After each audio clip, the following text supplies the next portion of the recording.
Andy Buchanan, welcome to the podcast, brother. Thanks, mate. Thanks for having me on. I'm excited to chat. I am really keen to talk about running today. Yeah. I imagine it's probably a big part of the conversation that we're going to have. Probably. I imagine. The performance piece, overcoming challenges, overcoming struggles, overcoming injuries, the confidence piece, even the relationship between physical pain versus emotional pain. I think like a lot of these things I'm really interested to talk about. But before we go into it, I kind of want to know like the little experiences that you had that led you into running, because I know, you're juggling multiple things recently, running, being a teacher, being a coach, being a business owner, managing it all. But before we get into that, what do you think your key experiences that you had that led you into running or that got you into running and who you are to be at the minute? Super easy to answer that question. So I grew up with two loving parents, which I was really grateful for. And the standard family holiday for me and my two sisters was to go to Gold Coast, watch the parents do the Gold Coast Marathon, or it was go to Adelaide, go to Perth, go to Hobart, go to Sydney, go to Melbourne, wherever it was, we would go along. And every holidays was based around a marathon. Really? And I thought that was normal. So I grew up thinking it's normal to come up to Gold Coast, watch your parents do the marathon, and then you go and you do the theme parks, do all that stuff, and you go home. And I thought, like when I was in primary school, you'd talk to your mates when you got back to school, and it'd be like, oh yeah, what did you do for the holidays? And they'd say they went somewhere. I'm like, oh, I didn't know there was a marathon there. Yeah. Took me a while. Everyone has to be a marathon. Yeah. That's legit what I thought. And I grew up just watching my parents go out for runs on Sunday. I used to play like Oz kick footy. Yeah. And I used to start at 9 a.m. on a Sunday. And mum and dad would always do their long run on a Sunday. And I'd always be out the front waiting for dad to get home because I didn't want to be late to Oz kick because that would be like just so much social anxiety coming in late. And he'd be doing his long run and he'd always get there like at like 5 to 9 because he'd been out running. Yeah. So that was like, I grew up thinking that was normal. And I think as I got older, I started to like see how much effort my parents put into running and then to see them on race day and just the vibe around a marathon event, like it's so inspiring. And I was like, I want to do that one day. So that's how I got into it. I was involved in a local running club in Bendigo. Yeah. And this is like 40 or 50 people. They go and meet in the bush somewhere. It's like literally, it's not there's no brands or anything like that. It is really, it's very pure running. And, we have a really good afternoon tea. And I used to go for the afternoon tea, didn't run, didn't really like the running that much. And then mum said, hey, if you're going to have the afternoon tea, you have to run.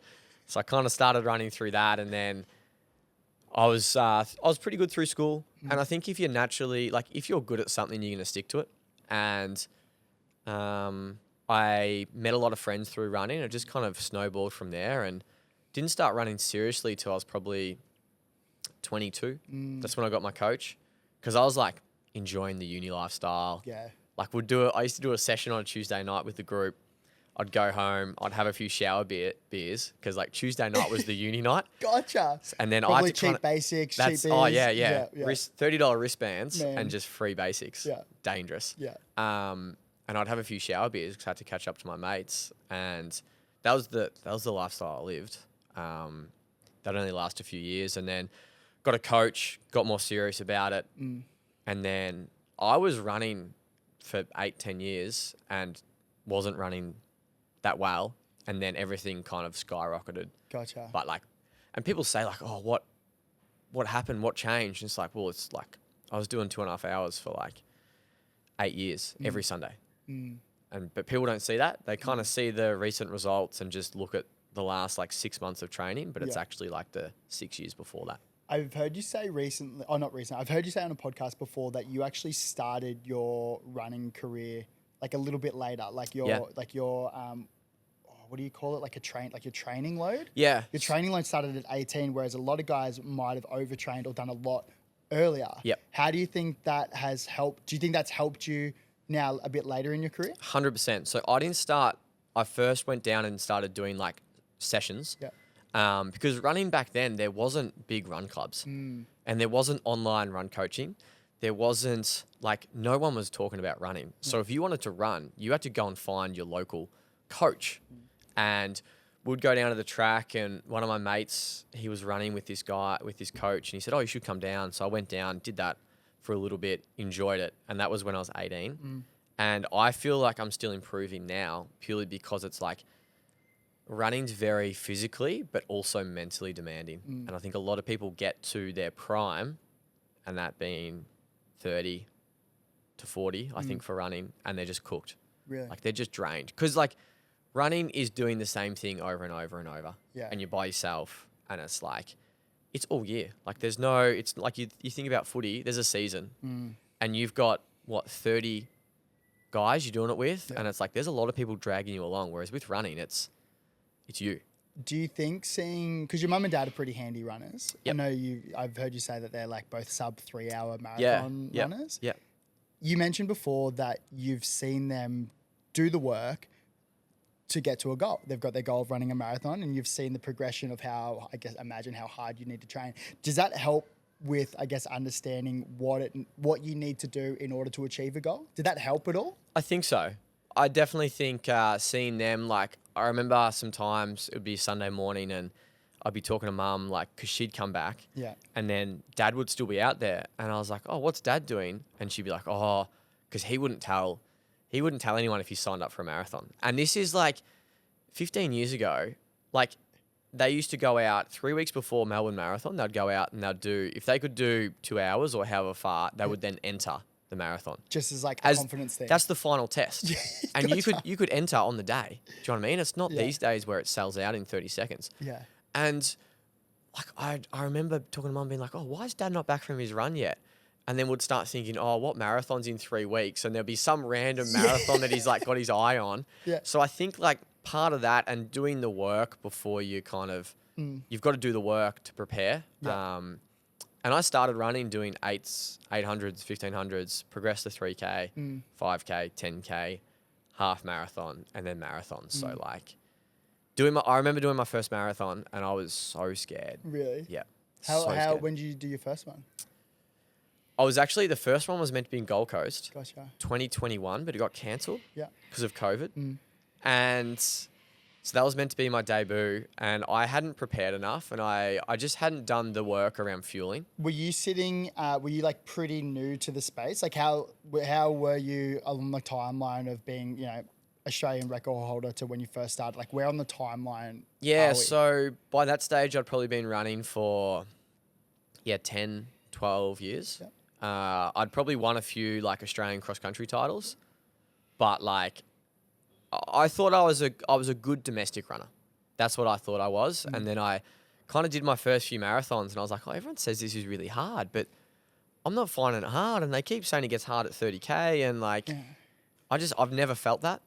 Like, don't get me wrong, a marathon's hard, but people love harping on about how hard it is. Yeah. And I never found that. And I was like, "Oh, maybe this is like what I'm good at." And that confidence just kind of grew and grew. And then all of a sudden, you become the fastest person in Australia, which like I still don't feel that comfortable saying. Yeah. Did you ever think that was going to be a reality for you? Never, ever. Like it actually, like I'll catch up with friends that I've known from like school and like we actually laugh about it. Like it literally just makes me laugh because it's just like I think to hold an Australian record in anything is like super impressive. And to hold it in a marathon, which is an event that like, how many people do a marathon in Australia in a year? It'd be crazy, right? So it's not like the 100. Like the 100's really niche. Like how many people actually dead set have a crack at a 100-meter sprint? Man, there was 103,000 people that signed up for Sydney Marathon this year. Yeah. And there's I guess like 20, 30, 30,000 entries? Yeah. Crazy. Yeah. So I never ever thought that I would be an Australian record holder. And to have it in the marathon, it's like a real like... It's really cool. What do your parents say? I imagine they're probably pretty proud. They're very proud. They don't say a lot to me, but I'll often hear them talking to their friends like on the phone, and they'll spend half the conversation talking about me or that kind of stuff. So it's like I know they're really proud. And yeah, it's really cool that they were at Gold Coast last year when I won the half. Cool. All my marathons have been overseas, so they actually haven't seen me do a marathon yet.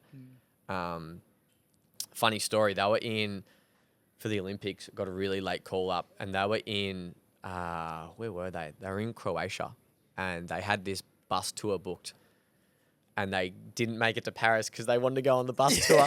So Really? they said it was a bit too hard to get there, and it was like, oh, it's funny, but yeah, I'm really keen to see I'm really keen to do a marathon where they can be there, because it's like roles are reversed. Like, I remember watching them run past it at 20K or 30K and then seeing them at the finish line, whereas I've never had that experience with them, which would be really cool. The coolest thing that I've found since dipping the toe into like half marathons, even just any kind of endurance event, is seeing your friends and family. Does it give you like a little energy boost? It does. Or are you dialed in? I'm pretty dialed in. Like, I have a lot of friends who see me in half marathons, and Steph is one of them. And they'll yell out to me, but I'm like, I don't, like, in the moment I might be like, oh yeah, hey, but I'm pretty like focused on what I'm doing. And I haven't had that. I had it a little bit at the Olympics, actually. I had some of my family there, like my sister and that, which was really cool to see them. But I'd love to do like a big city marathon in Australia and have, like, for me, Melbourne, that's kind of like my home marathon. So to do that with a lot of people, because like a lot of people will yell out, go Andy, but you have no idea who they are. Sure. So it's like, but to have people that are, I know I would get quite emotional, I think. Mate, just touching back on the Australian record, what do you think separates you from everyone else? Because you obviously, you said that you started a little bit later and that you never thought that this could be a reality, but yet it is the reality. What do you think separates you from everyone else? Like, is there anything that you think, oh, I've just got a little edge, or I've got this little thing? Like, what do you think that thing is? I think the biggest thing for me at the moment that separates me from the other Australian marathoners is I've been doing this for a long time, and with my coach, we were like, hey, every Sunday, like, he doesn't tell me what to do because I just know it's 2.5 hours. So literally every weekend of the year, unless I'm racing the next weekend, I do 2.5 hours. Like, every single Sunday. That's just non-negotiable. And you've always done that? Or not, I reckon when I was like, probably the first year or two when he started coaching me, I wasn't. Like, I was kind of building up to that. But definitely for the last probably 6 or 7 years, 2.5 hours every single Sunday. Wow. Whereas a lot of marathoners, they'll do that in their marathon block, but then they'll only do like 1:40 during the year. Yeah.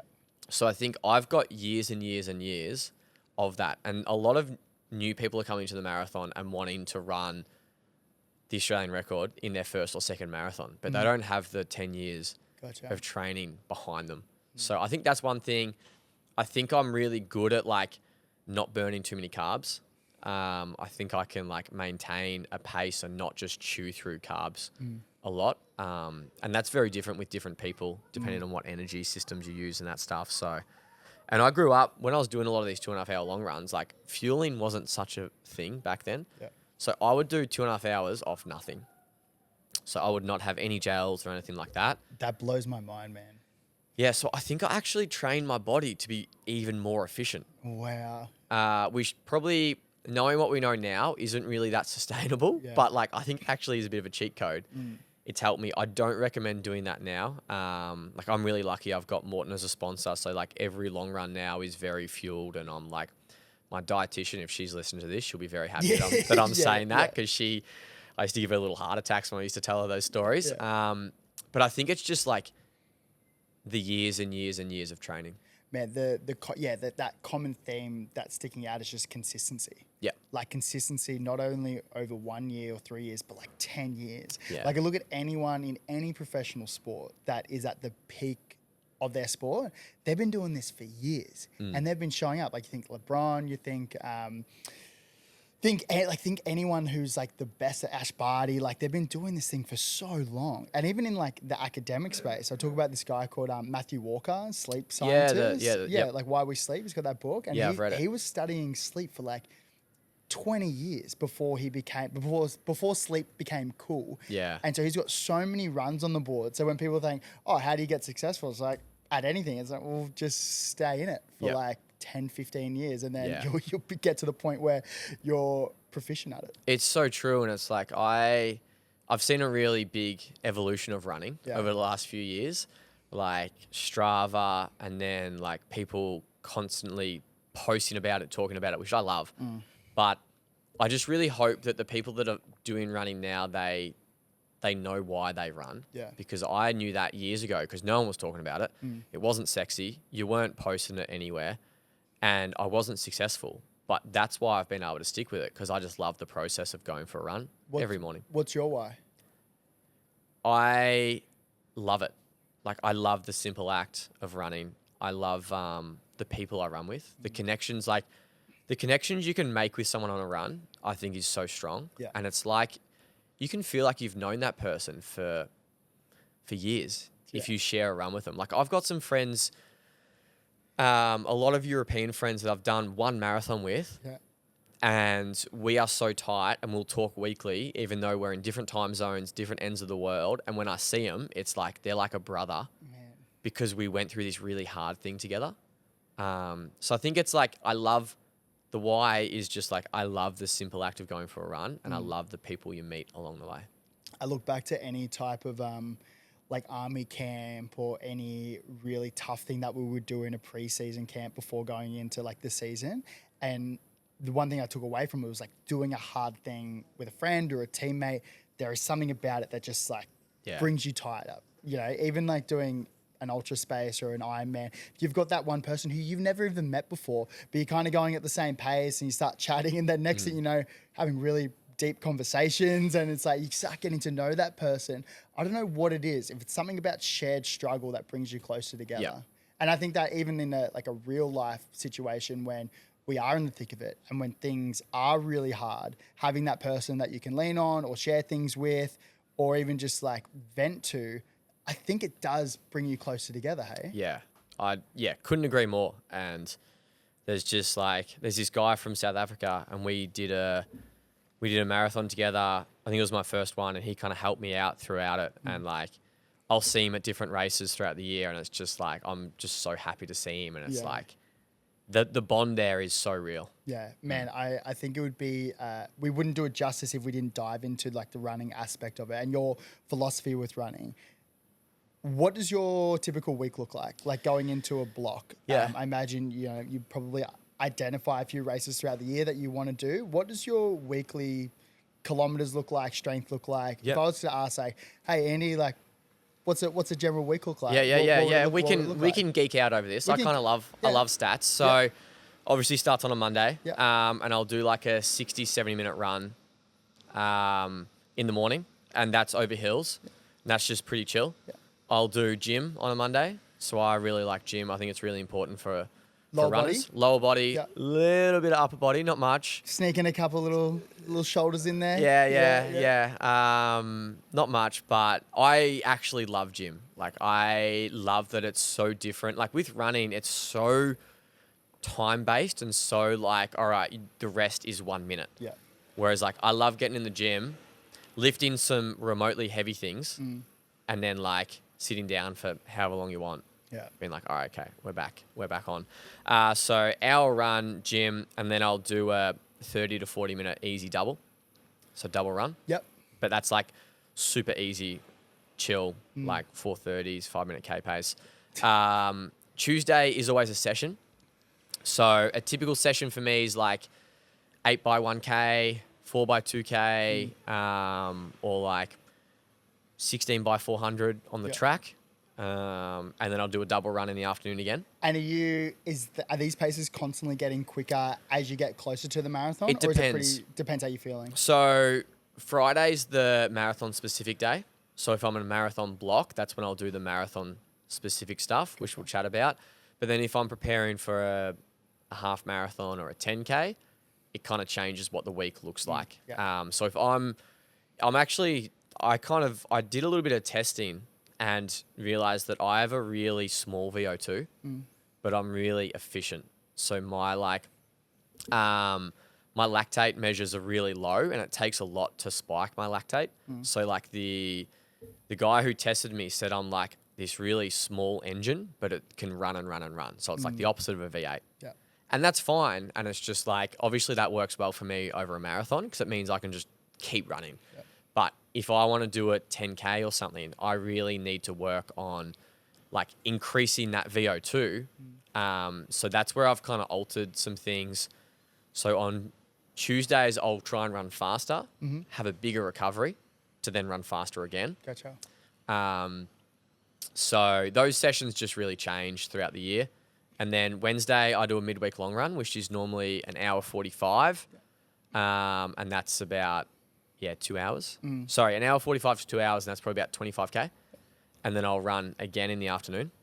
So 6, 7K in the afternoon. Thursday is just an hour run, gym, and then 30-minute run in the afternoon. Dude, there's so much running here. Yeah. Oh, don't worry.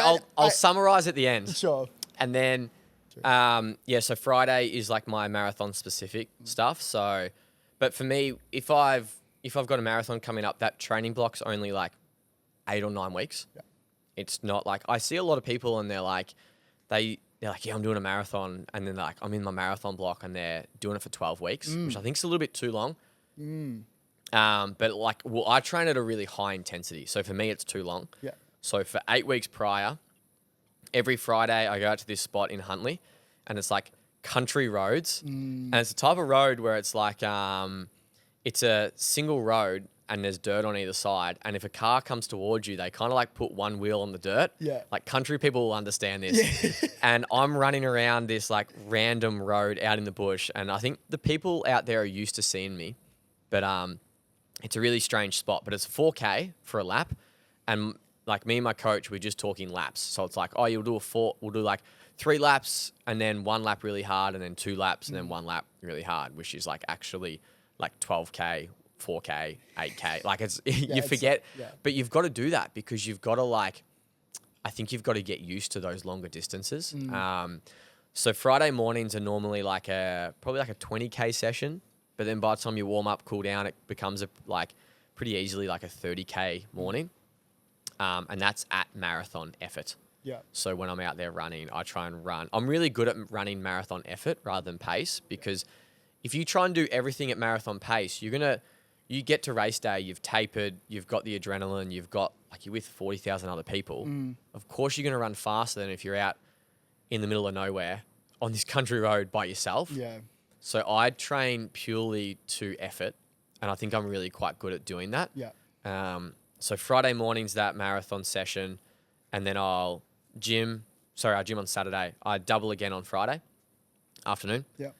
Saturday, hour to 70-minute run through the bush, and then double again. And then Sunday is 2.5 hours. Oh, far So out. it's literally 2 runs a day, Monday through to Saturday. I gym 3 times throughout the week, and then obviously the Sunday long run. I understand you're a professional. This is your job. Yeah. But the capacity, like the running load, I imagine is so huge. Like, I guess where I'm going with this is like, how does one build capacity? Like, if someone was to come in, and I know you've been doing this forever, but if someone was to come in, they're interested in running, or they might have been dabbling in it the last couple of years, might have done a half, might have even done 1 marathon. How does one build capacity? Is it a matter of building it over time, or can we jump into this? And is it like we don't know what we're capable of until we jump into it? Is everyone different? What's your philosophy on it? Everyone's different, but time is there's no shortcuts to success. And I spent a long time running 100K a week, and then 110, 120, 130, 140, 150, 160. And then all of a sudden, 180, 200K week just feels like it's just what you do. Yeah. Do you know what I mean? Like, it feels normal. Like, yeah, you feel tired at the end of the week, but like, you're just used to it. Yeah. Sounds really weird to say that out loud. Yeah. But like, it's not that hard when you're so used to running 160. So you just add in a few little Ks here and there, and all of a sudden you're at 180. And but it's a fine line. Like, I ran London Marathon last year, ran poorly because I was kind of doing more 200K weeks than 100, 180, 190, and I was just too cooked. Yeah. So more isn't always better. Gotcha. The one thing that stood out to me this morning, what you said was, because I've got Tokyo in 4 weeks. I think by the time this podcast goes live, it'll probably be week of Tokyo, maybe a week before. And I was saying, oh, I would have loved to have another month under my belt. You know, I've probably only had like a 8-week training or 9-week training block. And you're like, dude, if you're just before you think you need to be, it's like, that's a perfect spot to be. Yeah. Yeah, and that it stuck with me because I'm like, oh, actually, yeah, that makes me feel a lot better. No, it's so true. And that's like, I'll always think that. Yeah. I'll always be like, oh, shit, I wish I had another 3 weeks. Yeah. But you want to like some of the hardest things about the marathon is getting to the start line. And you want to get there fit and healthy. And that's really hard. And I think if you're going, I wish I had that extra time. Yeah. It's actually signs that you're still on the way up rather than on the way down. And if you're on the way down, it's really, really hard to stop. Really? Like it's just like a snowball. So a lot of people, I think, run their marathon 3 weeks before the race. Yeah. They do their last big long run and they're like, hey, this is where I've got to prove something. And they go too hard. Yeah. And then it's just like, downhill from there. With all this running, any niggles pop in? Plenty of niggles. Like, I'd say it's pretty rare to get out of bed and be like, shit, yeah, my body feels I'm feeling good, man. 100%. Yeah. I've been struggling with a few injuries lately. So I've had a stress reaction in my femur. So that come about in August last year. And unfortunately missed like world champs, which was in Tokyo. Would have been amazing. Yeah. Missed that, rested, and then was really eager to get going for Valencia, which was in December. Was just a bit too eager, and like, you can't shortcut your body. Yeah. Like your body, I don't think we give our body enough credit for knowing like what's going on. Yeah. Like, and you can't really trick it. Yeah. Like it knows. And I just got back into training too quickly, and the reaction came back. So I ended up having 8 weeks off after that, fully get it right, and now I'm kind of back training. When you say 8 weeks off, is that 8 weeks no running, or is that week like? Tell me if I'm wrong, but I imagine running might be a bit of maybe a coping mechanism, or even. So how do you go from doing 100 plus 180, 200K weeks to not doing anything? Where does your mind go? Yeah, it's bloody hard. And like for me, every part of my life involves running. Like it's like I'm a professional athlete, so you're missing paychecks because you were expecting to go to certain races, and that's how I earn my money is by going to races. So financially, you take a hit through me being a runner. I'm a coach, so I'm telling people what to do running wise. I own a running store in Bendigo, so it was really hard. But I was like, hey, this is a time where I can focus on different parts of me. Tried to get into jigsaw puzzles. Still on my first one. Bit left field. But yeah. Well, my big thing is I want to get better at sitting down and doing nothing. That's what jigsaw puzzles are. Really tried to like just focus on some different things, but it was really challenging. Like I forgot how much I missed that social aspect of the group I run with in Bendigo. And you try to get out there, but like I was joining them on my bike, but it just makes you feel shit because you're like, fuck, I just wish I was running. Do you think it's I don't want to say injuries are good, but do you think it is good to have that level of awareness to be able to step away from it? So it's like, okay, I know running is probably my whole identity. I've got a running store. I'm a running coach. I run professionally. Yeah. Is it good to be able to take a step out, zoom out and be like, okay, well, what else is out there? Yeah, it is good. It's like, I always think an injury it's always a good thing as long as you learn from it. Okay. And like my learnings are, I need to say no more. So, because for so long I was running and not getting any attention at all. And like everyone likes a bit of attention. Like I think you're lying to yourself if you say, no, I don't like it at all. Yeah. And when I started to have some success, like a lot of different brands wanted me to do little different things, and you're like, oh yeah, that sounds like fun, I'll do that. And all of a sudden you're like saying yes to everything. Yeah. You're getting away from your routine and you're getting away from what you did year after year to get to where you were. And so I need to get better at saying no. And just trying to like, I feel like I've made a lot of friends outside of running now as well. Yeah. So I can hang out with them, and it's like I'm not a runner. I'm just like a regular person, which is really important. So yeah, injuries are good, but when you're in like the depth of it, it's so shit. because it's probably like, oh, why me? It's almost like, Yeah. why does this have to happen to me? And it always happens at the very worst time. Yeah. You know, and you're like, I've got this race coming up. Why did it have to happen now? You Yeah. know? So- and it's so easy to fall into that trap of being like, poor me. I was meant to do Valencia, Yeah. and that's where I ran the record the year before. Yeah. And I was sitting at home in Bendigo watching Valencia, knowing there was some guys there that were trying to go after my record. And I feel like that's mine. Do you know what I mean? Like, I feel very attached to that. And I feel like that's nearly become part of my identity. Okay. And I don't know if that's good or bad, but that's kind of what it is. And yeah, I felt really, really shit because I was like, I should be over here doing this race. Instead, I'm not running. I'm in Bendigo. And then there's these people that are trying to take something of mine. But I think through that experience, I've learned that that record will be beaten, which is good. And I just need to enjoy it while I have it. When you're in that moment of like, yeah, man, this is actually really shit. Like, I want to be there. I want to be competing. I want to be defending what's mine. How do you navigate those thought patterns? Is there anything you do? Is there any people you talk to? Yeah, I've been seeing a sports psych for probably like 4 years. Yeah.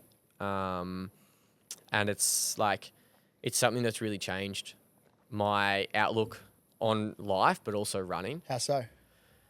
Just accepting that it's like kind of normal to have a range of different thoughts. And like, I don't think we talk about it enough. And I think, like my biggest thing is I remember doing a half marathon in Sunshine Coast a few years ago.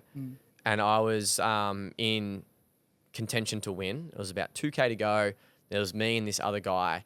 And my brain was thinking, all right, like, I don't want to make a move and fuck it up. And then people go like, oh yeah, Andy had the win and then he did something wrong and he lost it. So it's like, I don't want to put myself out there. And if you're thinking that, your body's not going to like want you to win. And I kind of explained that to my sports psych and he's like, oh yeah, that's the part of your brain that like protects you because it's scary to put yourself out there. And it is normal to think that. And all of a sudden that just like flipped. And now I don't even have those thoughts.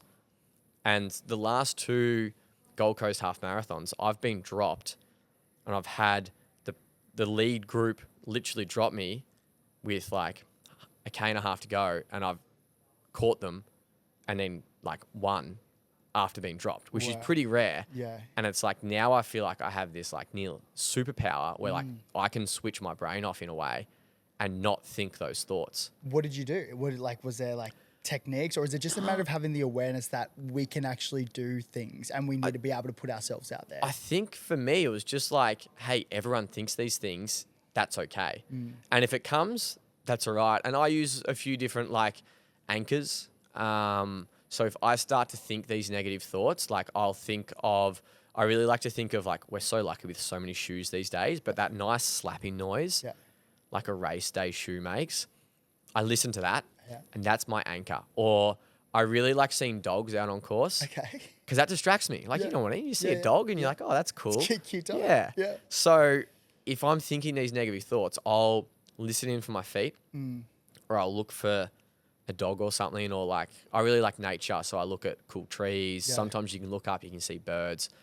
And that's my little like anchor. Yeah. And then all of a sudden you forget those negative thoughts and you're like, right, I'm back on here. So you're trying to redirect the thought. Yeah. It's it redirect, but it's like, it's not purposely trying to do that. It's just trying to like acknowledge, but then naturally shift away. Because I think if you try to be like, okay, I can't have this thought, it's going to stay there. It's like, don't think about the tree. What are you thinking about? You're thinking about the tree. The tree, yeah. Yeah. Man, I think I love that piece because we're obviously fully aware that we all carry this negative bias, right? And we have tens of thousands of thoughts, hundreds of thousands of thoughts every single day. Yeah. And having the awareness that just because you have a thought doesn't make it real or doesn't make it the truth. Like we say, oh, if we're running, my calf's getting a little bit sore here. I've probably got a tear in my calf. And then you start going down this like negative spiral and that compounds. And then, but having the understanding or awareness, just because I have that thought doesn't actually make it real. I think once I learned that same thing, or I was talking to my psych about it, I was like, just because we have that thought not the ability to not be able to ruminate on that thought and stay on that thought. It's hard. Yeah. Positive reframing is a hard thing to do. Yeah. But I liked what you said around kind of subtly, organically looking at certain nature or looking at certain dogs. It seems like a really beautiful way to push away from that. Yeah, and it's not something that like it's not like I had an appointment with my sports psych and then it was like then very next day I could completely change how I was thinking. Like it took a while to be able to do that. Yeah. But yeah, that's one of the things. So I see my sports psych a fair bit, and it's just like I think you have thoughts, but then just even being able to talk to someone about it, you feel so much better. Yeah. So having like during those rough times, having him to chat to, having family and friends that really get around me, and I feel like as an elite athlete, people only see the highlights, but you need those like core group of friends that know you for who you are and not just you as the runner. So therefore they're kind of there the whole time, not just when you're winning races or breaking records, that kind of stuff. So I think that's really important as well. And that support group really got me through those tough times. Pushing past those tough times, looking at the dogs and looking at the environment and having those anchors, can you use those anchors in real life stresses as well, not just running? I'm probably not that advanced just yet. I'd love to, like, I think, I don't know, with Verve running the business I own, like I get pretty stressed there. Yeah. And there's certain things and it's like, I often just need to like, all right, take a breath. But I've probably mastered it in running, but not quite in life. I feel like running's quite easy. So that's one thing I would like to get better at. What do you think's been one of the biggest challenges outside of running that you didn't think you would be able to overcome, but then you did navigate that really well out of it? Has there been any challenges that stand out that you're like, oh, I was in a spot where I didn't think I would be able to get through it, but then with time and with friends, you were able to navigate out of it? That you're comfortable talking about? Yeah. One of the things I really struggled with is my life like literally changed so quickly.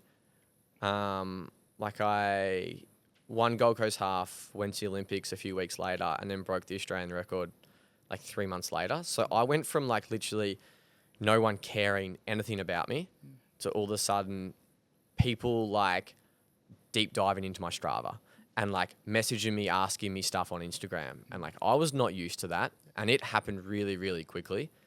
And probably I struggled with that for a little bit, trying to like stay true to who I was. Because it's easy to get caught up in that stuff and you start meeting different people and like people you looked up to as a kid are messaging you, being like, shit, this is so cool. And it's really hard to not get caught up in that. So that was probably one of the challenging things, is like trying to stay true to myself in Bendigo and all that. And I think that's where teaching was so good, because like the kids, they don't care. Like they really, those year sevens, they're brutally honest with me, which is great. Yeah. I imagine there's probably a lot of crew that would have been striving to go pro forever, right? And that might be their main thing. But you were like a teacher, like you were, teaching point 0.4, I think, at one point. Yeah. Well, I started full time, and then gradually, as running kind of took more, I went like, so there's 1, which is full time, and there's like 0.8, which is like 4 days, 0.6, 0.4. Gotcha. And then last year I started at 0.4, which was like 2 days a week. And then I was 0.2 for the second half, which is, it's 1 day a week, but I'd work from like 6 till kind of midday.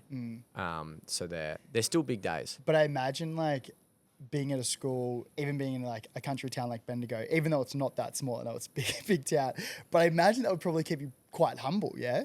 Yeah, definitely. Like I remember coming back from the Olympics and I was teaching a year 7 class, and first day back at school, I have them and they were asking some questions and they're like, oh, like, so where'd you finish? And I was like, oh, 40, like I think it was 44th or something like that. And the kids were like, oh, like, are you happy with that? Yeah, sorry to hear about that, man. And I was like, yeah, I'm stoked. And they're like, okay. Like they were really confused because they see like the swimmers and all that winning multiple gold. Yeah.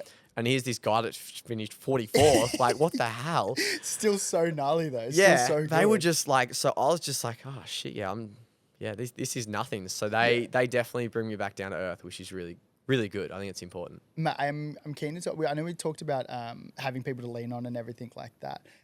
Now that you are, I guess, in the professional space, you mentioned before that you're going to be spending a lot more time training and pulling back from teaching a little bit. What does your team look like? Do you have I imagine you have a coach, you mentioned a nutritionist. What does your ins and outs of your team look like? Yeah, so I suppose it starts with my coach. So Scott, Westcott, he actually lives in Newcastle, so it's purely remote. So does that mean you do all your training by yourself or with a run group? We've got a group in Bendigo. So through my school job, I'm the running coach at that school, and we've had a lot of really good runners come through. So they kind of do their apprenticeship through school, and then they train with me once they're out of school, which is really good because I've got so many people to run with. So I've got my coach, and then I've got 2 different managers that kind of look after different brand deals, like shoe deals, races, that kind of stuff. I've got a really good dietitian, Jess Rothwell, with the VIS, and I'm Victorian Institute of Sport. And then I've got a really good sports doctor, really good physio, really good sports psych, and then just kind of my friends. And most of my friends are runners, so I'd consider them part of my team. Yeah. But it's quite good, and I think one thing I'm trying to get better at is get everyone on the same page. What do you mean? Making sure my doctor and coach kind of know what this year looks like. And Jess, who's my dietitian, she's kind of all right, let's try and get blood tests done around the critical times where you might be in really big training for a marathon or whatever it is, just to make sure your levels are good, and let's get this. And really because once you get to the pointy end, any little improvements make a massive difference. And it's kind of how can we chase that? It's not even 1%. It's literally 0.1. Yeah. So yeah, I'm really lucky that I've got a really good team around me that I trust. And that kind of really starts with my coach. He's been my coach for probably 10, 12 years now. Because I know in a race now, you mentioned those little 1%ers or 0.1% makes a huge difference. What do you think are the key ones that you're looking at the minute? What do you think is giving you the best gains? It's just it's really been, it sounds boring, but it's consistency. Yeah. It's week after week, and it's constantly showing up, and it's making sure that that my next marathon might be 3-4 months away, but the training now is just as important as that week before. Gotcha. And it's making sure I'm looking after my body, making sure I'm treating it well, not getting sick, trying to prioritize recovery now, because that's really important come race day, because it's what you do now that dictates how fit you are. That's so interesting, because we've got a project to run all the major marathons in the world this year. I'm really interested in that ultra marathon marathon space, but also multi-day space. So I think running all the majors, for me, that's probably my next jump in terms of capacity and building capacity. Yeah. Advice from you to give to me in terms of building capacity and recovery and even just getting through the year. Any tips for me? Yeah. I don't know. It depends. Because I see a marathon and I'm I'm going to go as fast as I can. Yeah. Is that what you're what's your approach for Tokyo? Tokyo, it's the first one. I don't want to cook myself too early. Yeah. So my goal for Tokyo, because it goes Tokyo, March 1, and then it's Boston, London. That's going to be a hard, yeah. It's about 6 days apart, end of April. So I figured this first block is pretty much just get through. Yeah. And then I want to try and put a really good race together for maybe Berlin. Berlin's probably the one. Yeah. That's the fastest one. And I think making sure that you have a clear goal of what, obviously you want to run as fast as you can, but you can't go and run a PB every race. Yeah. So it's training within yourself and making sure that you're planning, and it sounds like you're already onto it, knowing that, hey, Tokyo, we can probably push a little bit harder. Yeah. But then it's London, it's that's we've got to get through that. Sure. Or is it Boston? Boston. And then it's recovery. Yeah. That week, it's less is more, and just that future planning and looking after your body.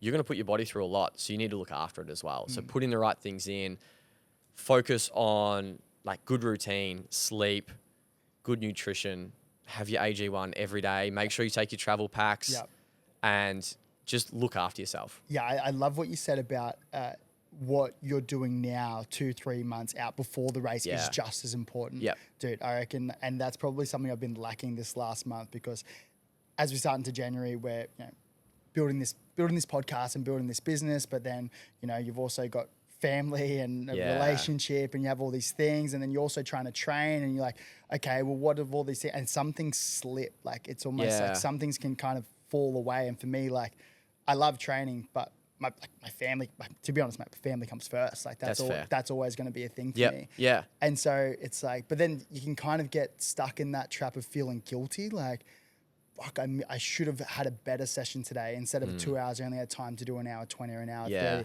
And kind of get stuck in that guilty mindset.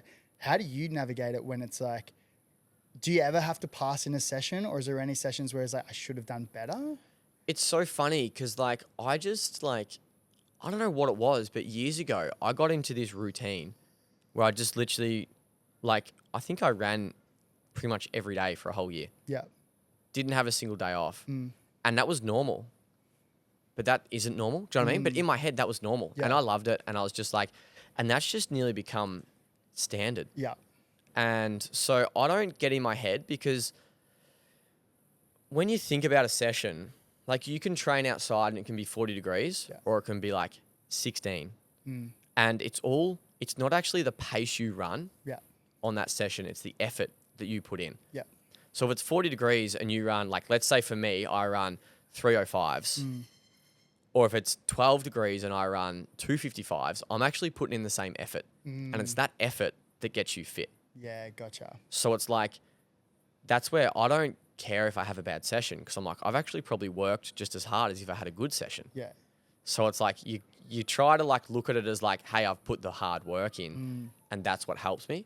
So it's like, you might be coming in a little bit fatigued, a little bit tired. Yep. So you might be sitting at a 4. Yep. But if you give a 4 for that day, that's the successful training session. Exactly, yeah. Gotcha. Yeah. So, like, I'll start my sessions and, like, I run with, like, a group, and the guys will join me, and, like, I'll use 8x because it's like the most standard one. And some of the younger boys will be like, oh, what are we going to start in? And I'm like, oh, I'll just see how I feel. It could be 252, it could be 302. And, like, I really just try and feel that first rep out, because like, often I would have had, like, a really busy day at work. My head might not be, like, really locked in that moment. Yeah. And I really just try and get a feeling of how I feel on that day. And I feel like too many people are so rigid. They're like, oh, I'm doing this 10K race and I want to run sub 40. So therefore I have to be running 355s. So I have to start at that. Yeah. And it's like, just let your body, like, your body knows. Your body knows what you should be doing, and you can't trick your body. So that's good for training. But what about when you're on a race day? Because I imagine you know the times that you have to hit to be where you want to be. What's the switch? It's so unique for me because, like, I'm in this weird spot where, like, I go to Valencia marathon. Well, it's 2 years ago now, which is kind of scary. Yeah. I go there and I thought I could run like 207 high. So my PB was 208.30. I thought I could run like maybe 207.40. Australian record was 207.30, I think. And I go there and people talk about pace groups, right? Because you want to have a group. You don't want to run by yourself. Yeah. And there was a group that were going to be running 207.30. And I was like, perfect, that's me. I'm going to sit on that. That's awesome. If I'm feeling good, maybe I'll be able to duck under the Australian record, but let's see. And then we get into the technical meeting, which is the day before the race. And they're like, okay, these are the groups. There was like the lead group, like 202, something crazy. Second group, 204. Third group, 206.30. Fourth group, 210. Whoa. And I'm like, hang on, where's my 207.30 group? And like, so all of a sudden I'm like, shit, what do I do? And I'm talking to my coach, talking to my manager, and they're like, you're gonna have to go with that 206.30 group. And if that group wasn't there, like, and I went around 206.20, but if that group wasn't there and there was the 207.30 group, I probably would have just gone around 207.30. Wow. Do you know what I mean? Like, so, like, my situation is so different to anyone else where I'll have to do what the pace group does because I don't want to run. It's so much easier to sit in a group rather than run by yourself for 42K. So you've kind of got to like talk to people you trust, and then just fully invest on what they say and just switch off and just don't think. But it's also kind of cool to break a ceiling that you thought you didn't know was possible as well. Like imagine if you weren't put in that position. And Exactly. And that's why I think running's so cool, because you can put yourself in a position where you don't think you can hit a certain time or a certain target. But then when you overcome that and you do break that, you're like, wonder what else I could be taking that, you know, breaking ceilings in other parts of my life. You know, whether that's in business or family or any type of little adventure that you want to do. It breaks so many ceilings. It's so cool. We're so good at staying within the square and staying within the box. And it's like when you break out of that, it is like the best feeling ever. But at the time in Valencia, I spent 30K that race, like so scared. Because I was like, I'm running too fast here. I'm going to blow up. When am I going to blow up? This is going to look terrible. Like those negative thoughts. And I know that I wasted a lot of energy just not being comfortable. So that's where it's like, I'm really excited to do another marathon, because now I know that I can do it. Can I break that ceiling again and be like, hey, let's go out at 2:05 pace and see what happens? Do you reckon you're a big dreamer? Definitely. Like when I'm running in the bush in Bendigo, like I dream of things, and like I imagine myself like breaking the Australian record, and you're kind of running along and you're like you just daydream. So like I'm like that, and I think you've got to dream big. And if you don't think you can do it, you're never going to do it. Kind of ties into that confidence. Like what comes first? Is it getting the reps in and the action, or is it the ability to be able to think that? I know you mentioned this morning there was some times where you might have gone out into a race and you're like, oh, I'm just gonna go for it. And you do it, and then you're like, oh, I can do this. You know? It's really changed. Like I think my mentality's changed a lot the last few years. And it's like now I'm just like, sometimes I'm really focused on time. Whereas other times I'm just purely focused on like, hey, I'm gonna win this race. That's my sole focus. How am I gonna do that? And that's what I'm thinking about. And I don't care what time we're running. So it kind of depends on the race, but I will always dream big, and like I want to run faster over the marathon. I want to run faster over the half. So it's like, I think you've got to do that, because or else like why are you doing it if you're not? What's the point? If you're not dreaming big. Dude, I've loved this chat. This has been so cool. Before we finish up, what's coming up this year? What are you excited for? Yeah, I'm just excited to race. Like my last race was Sunshine Coast Half, I think, which was like August last year. Haven't done a marathon since April. Wow. So I'm very excited to do a marathon. Don't know which one yet. Hopefully I can fit a few in. But and just excited to challenge myself. Like live this full-time athlete life, chill out, run hard, but then also chill. Kind of thing, and try and get that balance. And just, I don't know, like I feel so lucky I get to come to Byron, meet cool people, go for a run. And I'm like, I want to make the most of that. But at the same time, I still want to be like a runner. And that's my main priority. Dude, I'm so excited. Any majors potentially? Am I going to see you at a couple of them? TBC. Hopefully you'll see me at one. Okay. Exciting, bro. Exciting. Well, man, I'm so excited to watch your journey. I feel like now stepping into the running space, it's cool to link with you. It's cool to spend the morning and even have this conversation, man. So, dude, I'll be cheering you on from the sideline, brother. Good luck with it all. Yeah, I'm excited to follow your journey, and you're going to be a busy man. And I'm going to hit you up and say, hey, what was your favorite major? And I'm looking forward to chatting about it. Yeah, dude. Yeah. Round 2 coming up later. Can't wait. See you, bro. Thanks, mate. Bye.